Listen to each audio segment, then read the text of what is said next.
mootummaan ta'e nega.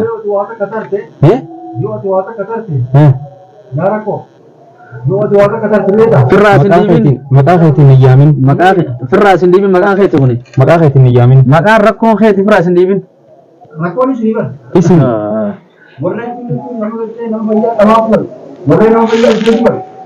alhamdulillah rabbil alamin. Garuu hunda caalaa wanni nama gammachiisu maal beektaa?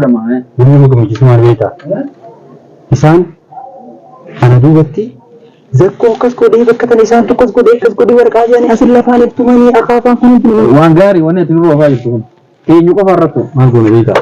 Bakki inni yeroo hunda qilleensaan harakaata godhee ittiin baaqaa tana beekee baaqaa tana malee obboleessi kun sun asin lafaan dhawne baaqaa tana dhageesse as keessatti maal beektaa? Asin lafaan dhawne gurbaa asin lafaan dhawne bakka tana waraqaa fidanii asirra kaanii asirraa ibiddi qabatu nuti bakka tana hamni jiru fuutu beektaami fuutii jira kuni eeyduu bakka tanaati waata kanuu waata godhuun harakaata tokko jawaa deemi furmaata si haroorku tokko harakaata godhuun maqaa babbareeda moo gaafatan ammoo akka waan gartee oromoo tana keessaa isaa waan addaa akkasitti ilaalan kunis maqaan isaa balloo maaliif rakkoo la'anatullah alee akka naannoo mana keessa taa'etu yoo isin maal taate yoo isin amma maa gadi hin baane furmaatee jedhanii furmaatee si yaada horte aboo amma dubbii miidhaa san bira dabarteeti kuni ana zakkoo jallaa sana kunoo garuu biyya tana keessa yeroon socho'uu fi yeroon deemu ani xiyyaan malee hin deemu rabbi irraa malee hin dhaabbanne takkaa bakka tana namni nu barbaadee obboleessa kiyya dawwalee asii yaamee harakaa kanarra godhaa jiru rakkoo kana namaan gartee maqaa isaatiin magaalaa kana keessa miidhamu jiru kana ammaa ni durirraa gaafaan boonaa fi obboleessa kiyya kana waliin nu araarsi gaafaan ji'eerraa kaaseeti itti nama wajjin gaagaraa waliin godhee akkanaan dawwalee obboleessa kiyya yaama. Namtu kanuma kana maal irraa barbaada? Maal irraa barbaadan? wanni barbaaduun jirti. Abo eenyu yee nama olaanaa irraa bunuu dhufe moo eenyu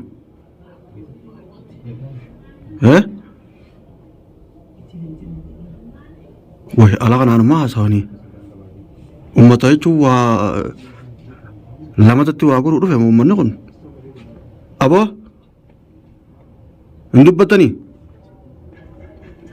ajaa'iba rabbii kanaati hin dubbatanii Yishe dachii seentuu abaati a'uuzu billahi mina shaytaan hojii maal asii goota waati as keessa tottorta malee dhageessaa dhaaqaan ati yoo harkaan tuyta si cabsu sani tana la gartaami innuma qabattan kaayisin tuba nu la as keessaa yoo ati baate inumaa moo aboo zakko waa dhuftee ati kun zakko rajii kana maqaa isaanii beeytaa Umar jedhaniin habiibi kami kasi hojii dhoo kamire habiibi nama baay'ee jira habiibi dhageessaa hayyee magaalaa tana keessa inuma daawwannoon oofaa jirtan hayyee waan najjaash gootanii sagarree magaalaa tana keessa daawwannaa makiinaan oofaa jirtanii hayyee garuu waan takkan fiddallaa gartaami maal as akka ta'u duuba amma maal katabdaa maqaa keetiin sii barreessa akka nuti maal taanu de garuu yoo ati as keessaa baate ani moo akkam na gootan akkam na gootanii wallaalla wallaalla boo oromoon dhabamtee moo yoon dhufanii as baasanii tortorin amma haareetti maal godhu jirtu taree asii makka tana mee haasi baasanii dhaaqaan ati jettuus kunoo hay waan biraa itti gootan numa qabattan anaa qabachuu hin dandeenye malee isin qabattee taanaan harkas hin goggoysin akkana si godha waraqaa keessanii karee waraqaa irraa ibidda qabsiiftan yoom waan hin taane ajaa'iba maaf rakkitanoo maaf rakkitanii maaf rakkitan dukkanatti jambaasina dukkanatti jabaasina magaalaa kana keessa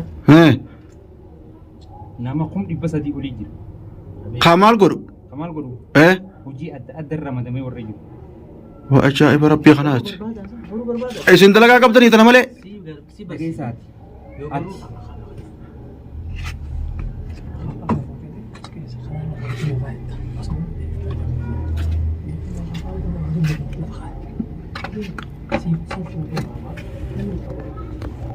Ni gemu. Sira ifra kubatte. Yaa waa asii deemaa amma asii wanni gootan hin jirtu. Aniifuu mana keessa qabameetu hin jira maal asii goota reesin. Dawwal yaamira. Waraqaa isii haaromsuu yaamte moo maaliif yaamte? Eenyu yaamte?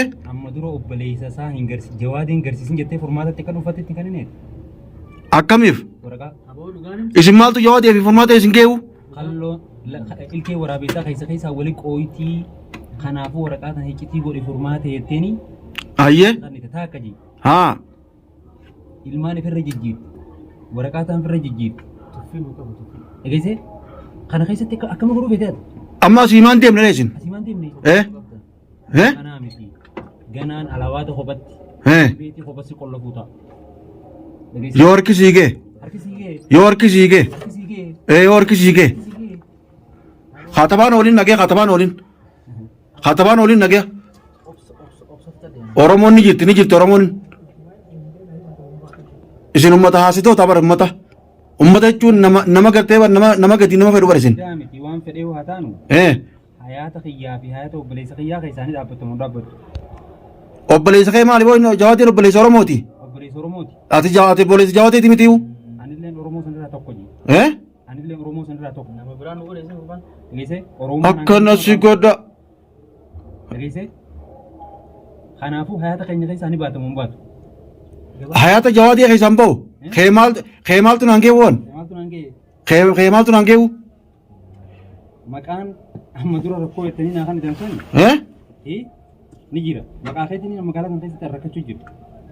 Ayyee. Ani maqaan kiyya isa koodha malee rakkoon. Ayyee. Ati balloo maaliif rakkoon si'i? Anaa mire. Kana keessatti garuu hayaata kiyya keessa ni dhaabbatta. Intalatee guddoo biddee guddoo fudhadhu haa. Aboo. Mohulaa sadaffaatti. Isin nama yaadu bara. Nama yaadu bara furmaata keessan isin. Hayituu biddee waan isin hin beekne harkaan tuuti ajjeesuu yaamte. Akkam godhu yaamte. Amma asii deemaa kaasin maal asii gootan? Asii deemaadha. Sirraa bannaa. Maal asii gootan reesin? Wanni inni siin jedhu. Hayaata kiyya keessa odoo dhaabbattee irra si wayya. Akkana si godha. Arraas tabiraatiin dhuftanii? Tabiraatiin waan feeneen dhufna. Egeessee?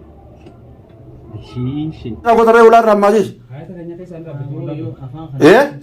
Hayaata keenya keessa dhibaatu hin baatu. Aboo hayaata keessan kamiin seenee miti nama isin turoon dhuftanii bira dhaabbee miskiini biraan dhaabbee. As keessa tortoruu keessa. Aboo Oromoon teenya ni jirti yoo Oromoon dhabamtee as keessa tortoraa. Anuu bal'oodha yoo Oromoon dhabamtee as keessa tortoraa. Oromoon maqaa lafa kaayi. Oromoon jiini. Oromummaa akka waan ati Oromummaa maaf rakkita? Rabbii namaa kana. Isin ammoo Oromoodha? Alhamdulillah. Alhamdulillah Oromoo. Hootu dhiiga keenya maal hammare? Baay'ee isin hattoota jechuun bara. Amma akkaan gadi hin baane jechuun asirratti jechuun sirrii naanneessa jirtanii mi? Bahumaa kun teessu.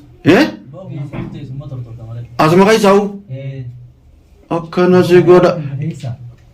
Hayaata kiyya keessa. Waa lamaa fira dhufoon. Asii hojii dubbatu kunayin? Kan hojii dubbatu. Baruu feeta. Eenyu? Umar Fikir Jaaniin.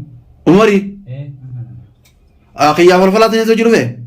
Miskiina santu naa jiru. Miskiina jiru. Atis falfala duraanuu? Ana falfala. Gana. Yoo magarte ganaadha. Hayyee waan daleetan dalagaa yoo as keessatti jechuun naaf ilmaan kiyya jechuun akka waa takkaa'u taa'u rabbii jira. Isinii walittis rabbii jira. Isin waan dandeessan godha. Nuti sintuune. Si barbaadee miila feelamee niin deemee. Nama biraan dhaabbatan achuu keessanii. Kana kaleetti hin dhaadachaa jiran. Hayaata kiyya keessa si miilaan deemee kan dhufee seeni. Hayyee. Ajaa'iba ammoo. Egeessee? Hay balloon maal isin godha jentu isin? Ballooni. Isa bilbilsee kan ni ta'e fi maal dhiisin? Irraa fuudhu yaamte? Isaan haa dhufanii kaawwale bira? Hayyee isii yaamte? Waraqaa sana haaromsuuf yaamte? Walaa isiidha, walaa jawaatee, walaa furmaatee haa dhufanii kaa. Maaltu isin akka ittiin ati isaan hayaata isaanii keessa? Akka nama jawaatee yaaduun fakkaatiin jawaatiin kanuma gaafa kaan obboleessa isaati irraa illee hijjitii godheettanii waraqaa tolchiteetti kan hite. Jechuun obboleessi jawaatee jecha kooti? Ati bar diina jawaateeti barati? Diina obboleessa jawaatee golummaan namni sun irraan fuudhu. Diina jawaateeti ati jechuun nama obboleessa jechuun nama jawaatee nyaachuu fedha nama jawaatee jeesuu fedha otteeti. Jawaatee foon lukkuu seetuma foorreesse. Waa takka illee gootan boo'isallee anallee furmaata illee waa takka gootan abadan. rabbii tokkichaa nu bireera. Nuti bira hin jiru. Uummata akka nu bu'aata akka nu gootan. Isin warra jechuun warra falfalaa fi waan adda addaatiin deemu kana maal isin bireera boo isin rabbiin dhabama isin haa godhu. Biraas akkasuma jira. Biraasuma jira rabbiin. Rabbiin keessan qofaa miti. Sintuune namni miila keetiin deemee nu barbaadee ammaas isaan bilbilaan yaamee kootuu gibee isaan dhufanii waraqaa akkanaa fidaa jettanii waraqaa gisee lafa kaan ibiddaarraa qabatee jettani. Ana raamaa qabanne qabamu. Isin dalagee bire. Maal khidmat lakum. Mee hafaafaa. Maal hafaafaa kana irraa itti qabatee. Yaa Rabbi alhamdulillah rabbi alamin.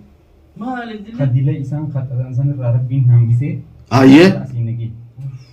Haadha foddaan isaan jedhan saniif kanumaan hanqaree guddina haasawaa jiru san takka jedhe.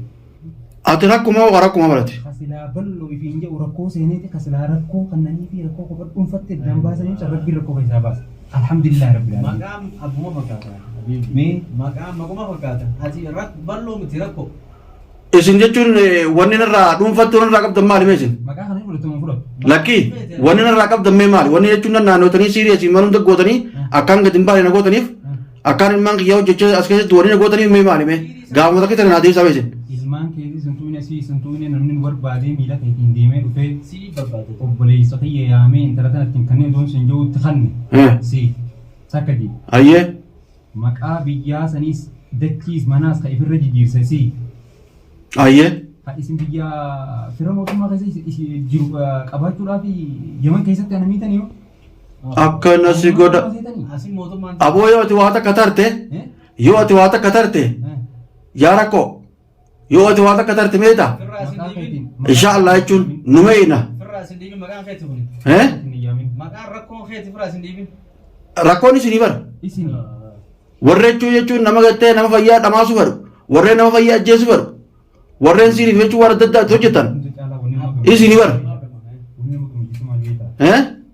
Isaan ana duubatti zakkoo akkas godhee bakka tan isaan tokkos godhee akkas godhee waraqaalee asin lafaan ittumanii akaafaa kunuuti nama hidhate tafaare. Tolchitanius yoo rabbiin akkana dhiise numa laallaawi. Hammaaree afaan seefaa. Rakkoo. Guyyaan feeree dhufa. Guyyaan feeree dhufa. Amma ulaa jalaa maal dalagu jirtu reesi? Karaa kaanii maal godhan beektaa? Miskiin keessa lafa hundaanuu dhaabbatu najjash fardiyaan sanii makiinaan fuudhanii keerra daawwannaa magaalaa keessan deemu jiran. Najjaash rijjaara jabaadhu itti fufii. Oromoon akkamatti agartu waan isin dalagu jirtu tana Oromoon akkamatti agartu? Oromoon akkamatti agartu? Badii waan itti jirtu atis akkasuma garti. Yoo isin Oromoo jalaa baatan Oromoon akkamatti agartu? Atuu yoo baate. Ani waan hin balleessan qabu Gana gabbaaf maan badde. Isin barboo warri karooraa fi adeemsi daangaa jalaa badee bira. akkasiimi. Teessuun rakkoo miti dhadhaadha.